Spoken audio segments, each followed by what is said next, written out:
Doon sa tanong mo, sinusubukan ba ng Diyos ang tao? Oo, dumadaan pagsubok para patatagin siya. Alam mo yung pagsubok, pagpapatatag yun. Hindi yun para ikaw ay pasamain. Pagsubok ay pagpapatatag ng pananampalataya mo, kaya dadaan ka sa pagsubok. 2:10 ng Apokalipsis. Huwag mong katakutan ang mga bagay na iyong malapit nang tiisin. Narito, malapit nang ilagay ng dyablo ang ilan sa inyo sa bilangguan. Yung pagsubok, doon nakikita yung katapatan. Doon napapatunayang tapat ka para magkaroon ka ng buhay na walang hanggan. Tandaan mo kapatid, yung pagsubok, doon ka napapatunayang tapat. At pag napatunayang tapat ka, magkakabuhay ka na walang hanggan. Ganito yon. Halimbawa, may utos ang Diyos, huwag kang magnanakaw. No? Halimbawa, ikaw, hindi ka nagnanakaw. Pero hindi ka siguradong hindi ka na magnanakaw. Kasi, baka kaya lang hindi ka nagnanakaw kasi wala kang mananakaw, wala kang chance, at hindi ka nangangailangan, kaya hindi ka nagnanakaw. Kaya ka lang napapatunayang hindi magnanakaw, sa gitna ng kagipitan at sa isang pagkakataong pwede kang magnakaw, kung tapat ka sa Diyos, meron ka ng mananakaw, walang makakakita, hindi ka pa rin nagnakaw, ikaw ang aprobadong hindi magnanakaw. Nasubo ka roon sa punto na yon. Halimbawa, pangit ka, yung asawa mo nililigawan ng iba. Para mapatunayan mo na yung asawa mo nililigawan ng iba, na itapat sa'yo, lalong magaling kung liligawan ng iba yun. Mapapatunayan mo na kahit pangit ka, mahal ka ng asawa mo. Pag hindi siya pumatol sa iba, talagang mahal ka ng asawa mo. Yun ang ibig sabihin. Ang pagsubo kasi, parang kasinonimo yan nung test sa eskwela. Kaya binibigyan ng test ng teacher ang mga estudyante para malaman niya kung natutunan ba yung itinuro niya. At pagka nakapasa ka sa test, bibigyan ka ng gantimpala. Magiging honor ka, o kaya magiging valedictorian ka. Yung test, dalawa ang nangyayaring resulta ron. May bumabagsak dahil hindi nakahanda, hindi nag-aral. Pero yung test, ang isang parte nun, panggagantimpala yun. Ganun lang pagsubok ng Diyos sa tao para mabigyan siya ng Diyos ng gantimpala. Ang gusto ng Diyos, kaya ka sinusubok na ayaw kanyang gumawa ng masama, para maaprubahan ka na makakarating ka sa langit. Kasi kailangan yan dadalhin sa langit subok na yan Kailangan yung dadalhin sa langit, subok ng hindi rebelde. Kailangan subok ka na, kaya wala ka nang gagawing masama pag nasa langit ka dahil nasubok ka na bago ka dalhin ng Diyos doon. Yun ang dahil kaya sinusubukan ng Diyos ang tao. Sabi mo, bakit kailangan naman subukan pa ng Diyos ang tao? Nakikita naman niya yung magiging desisyon mo. Hindi. Ikaw ang magdidesisyon, kapatid. Pinapamili ka ng Diyos. Ang desisyon nasa iyo, 30:19 ng Deuteronomio. Pakinggan mo. Aking tinatawag ang langit at ang lupa na pinakasaksi laban sa inyo sa araw na ito, na aking ilagay sa harap mo ang buhay at ang kamatayan, ang pagpapala at ang sumpa. Kaya't piliin mo ang buhay, upang ikaw ay mabuhay, ikaw at ang iyong binhi. Dalawang bagay nasa harap mo, kapatid. Nasa harap natin. Nilagay ko ikaw sa harap mo, sabi ng Diyos, ang buhay at ang kamatayan, ang pagpapala at ang sumpa. Pero kung mahal niya tayo, ayaw niya tayong mapalungi, tinuruan pa rin niya tayo. Bagaman meron tayong kalayaang mamili, sabi niya pa rin, piliin mo buhay para mabuhay ka. It is an expression of God's love and compassion to us na bagaman meron kang kalayaang mamili, pinamibili ka nung mas mabuti para sa'yo. Tinuturuan ka pa rin kung ano pipiliin mo. Yun nga nitong araw, habang ika'y nabubuhay, kusang binabahalaan, mili ng anumang bagay, magaling o masama man, at dili nga magwiwika ang Diyos koong dakila, totoong magpapabaya,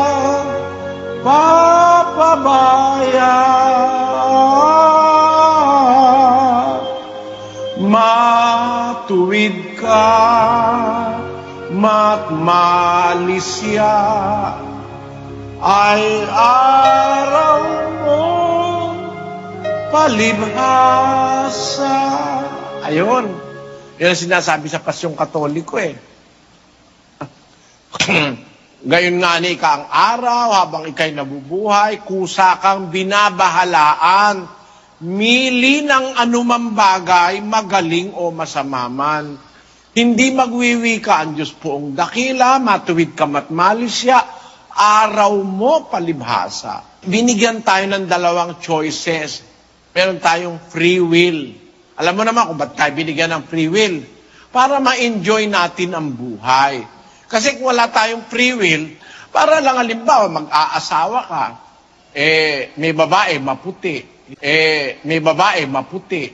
Meron babae maitim, sexy naman. Meron babae sexy, mabaho naman ang hininga. Meron babae, pangit ang mukha, maganda naman ang katawan. Ang ganda ng legs. Pwede kang mamili. Nai-enjoy mo ngayon yung buhay mo dahil binigyan ka ng karapatang mamili ng Diyos sa pagkain, sa mapapangasawa, sa kulay ng damit, kung sa anong mga bagay na ginagawa natin samantalang tayo nasa lupa. Pero ang punto ng Diyos ay, kaya ka binibigyan ng kalayaan, gusto kasi ng Diyos na paglingkuran mo siya sa kalayaan mo. Bawa ang magulang mo, no? Kumita ka, pinag-aral ka ng magulang mo. Hindi ka naman hinihingan ng magulang mo na, hoy, aking sweldo mo ha. Hindi naman hinihingi. Yung magulang mo yung mabait sa'yo. Pinag-aral ka, binigay lahat ng kailangan mo. Nung sumweldo ka na ng unang sweldo, alala mo yung tatay mo, nanay mo nagpaaral sa'yo. Ayun. Kaya lang, ang mga tao, yung ating free will, ginagamit nila sa mali. Imbis na ipagkusa nila yung free will ng pagsunod sa Diyos, ginagawa nila ito, sinasamantala nila yung free will para lumabag sa Diyos, gumawa ng mga bagay na hindi kaibig-ibig sa Diyos, mga bagay na labag sa kalooban ng Diyos. Kaya nga may maiimpyerno. Sana naintindihan mo, kapatid. Ngayon, ang pinagtataka kong alam po, kung bakit kinakailangang subukan ng Diyos ang tao, kung alam naman niya ang magiging desisyon ng tao.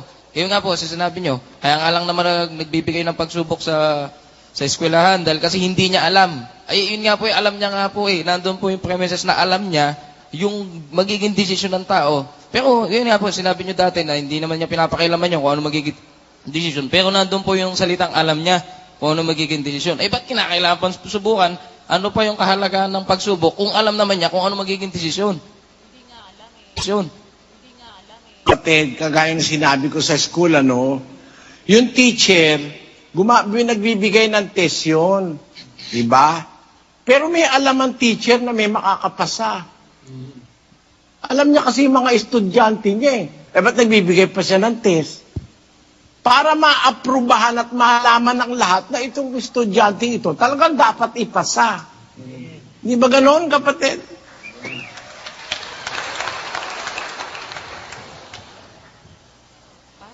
Kailangan malaman ng lahat na ito'y dapat makapasa dahil alam ng teacher may makakapasa eh. Ako man, alam ko may makakapasa eh. Alam mo kung bakit. Kasi nag-aaral ako sa high school, ako gumagawa ng test eh. Sigurado ko lang makakapasa yung si Sisbet eh. Dahil alam niya yung test eh. Oh? Ganon yun, kapatid. Alam na ng teacher may makakapasa. Pero, ang pagbibigay ng test, hindi para ibagsak ang kahit na sino. Gusto niya lahat makapasa kung pwede eh. Kaya lang, merong hindi nakakapasa dahil hindi naghahanda, hindi nag-aaral. Ganon ang pagbibigay ng test. Ganon din ang Diyos, kapatid. Alam ng Diyos na may makakapasa. Alam ng Diyos na may mga taong matuwid. Pero, kaya siya nagbibigay ng pagsubok para mapatunayan, hindi lang sa tao na yon, kundi pati kay Satanas, pati sa mga kaaway ng Diyos, o tinan mo itong aking lingkod na si Job. O, kahit na ginawan mo na siya ng hindi maganda, tapat pa rin sa akin. Then nasubok na ipagmamalaki ngayon ng Diyos si Job kay Satanas. Sabi ng Diyos kay Satanas, ang lingkod ko si Job, walang kapareho yan sa ibabaw ng lupa, tapat yan sa akin. Nung tutulan siya ni Satanas, pinasubok sa kanya ng Diyos si Job eh. Kita na talagang aprobado si Job. Alam mo, bahagi ng karunungan ng Diyos yun para tayo pandayin, para tayo ay pabutihin yung pagsubok. Para lang ganito, kapatid, yung nag-aaral nung araw nagtangka akong mag-aral ng judo eh. No? Ang unang-una palang step, yung daliri mo, ipapaganon ka ng ipapaganon sa buhangin.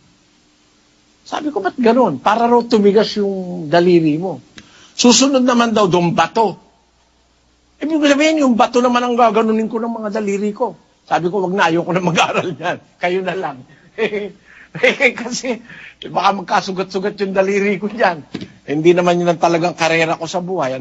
Yung pala, yung mga ganon, para patibayin ng tao. Pinatitibay pati laman mo, pinatitibay pa muscle mo, pinatitibay para pati yung buto mo. Dumadaan sila sa mga pagsubok. Doon sa alinmang mga bagay na gusto nating ma-master sa buhay, dumadaan tayo sa pagsubok. Ang Diyos, sinusubok niya ang tao para makita niya, pakita niya sa tao, pakita niya sa iba, pakita niya kay Satanas, na itong kanyang lingkod ay kahit dumaan sa pagsubok, talagang tapat sa kanya ito. Hindi siya hihiwalay. Kaya pumapayag pati siya na manukso si Satanas kasi pagka nasubok yung tao na tinutukso ni Satanas, layon, 1:12 ng Santiago, kapatid na Luz. Mapalad ang taong nagtitiis ng tukso, sapagkat pagkasubok sa kanya, siya'y tatanggap ng putong ng buhay na ipinangako ng Panginoon sa mga nagsisiibig sa kanya. Ayan, pagka nasubok ka pala, tatanggap ka ng buhay, ng putong, ng reward, the crown of life, ang sabi ng banal na kasulatan. Sa mga umiibig sa Kanya, yung palang pagsubok, nagpapatunay talaga kung minamahal mo talaga ang Diyos. Ayon. Kasi nga meron tayong free will, pwede tayong lumabag, pwede tayong sumunod. Dahil dun sa free will na yun, nakakailangan ng Diyos na tayo mapatunayan kung talagang susunod tayo sa Kanya, kahit tayo gipit, kahit na tayo nag-iisa, kahit na tayo walang pera, kung susunod talaga tayo sa Kanya, napapatunayan ng Diyos yun. Alam niya ang pwedeng mangyari. Pwede kang magnakaw, pwede kang hindi magnakaw. Pero ibinibigay niya sa iyo ang desisyon, kaya Kanya sinusubok. Na ang desisyon mo ba ay ikaw ba magnanakaw kung pagkahirap na hirap ka na? O ang desisyon mo kahit mamatay ka sa gutom hindi ka magnanakaw? Malalaman ng Diyos ngayon yun. Kasi ang akala ng iba, alam naman ng Diyos ang desisyon bakit sinusubok niya pa? Hindi. ibinibigay niya sa'yo ang desisyon. Hindi niya gustong siya ang magdesisyon para sa'yo. Ibinibigay niya sa'yo ang pagdidesisyon para sa iyong buhay.